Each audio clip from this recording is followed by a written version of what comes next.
Hi. ഇന്നൊരു പറങ്കി മാങ്ങ പറിക്കുന്നതാണ് ഞാൻ. അതൊരു 3, 4 പഴുത്തിട്ടുണ്ടായിരുന്നു. അത് പറിച്ചിട്ട് കഴിക്കാമെന്ന് വെച്ചിട്ട്.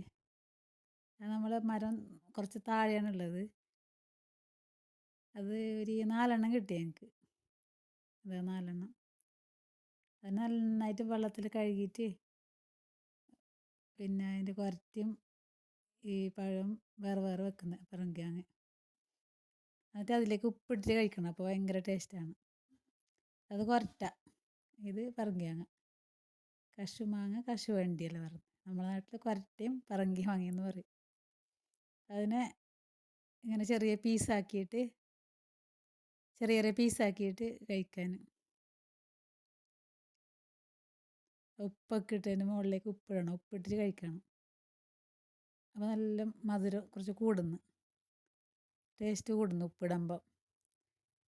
നന്നായിട്ട് ഉപ്പിൽ മുക്കിയിട്ട് കഴിക്കണം. നല്ല ടേസ്റ്റ് ഉണ്ട്. അപ്പോൾ നല്ല ഉപ്പ് കൊണ്ടിട്ട് നന്നായിട്ട് ഇങ്ങനെ ഉപ്പിൽ മുക്കിയിട്ട് കഴിക്കുമ്പോൾ ഭയങ്കര ടേസ്റ്റ് ഈ പറങ്കി മാങ്ങക്ക്.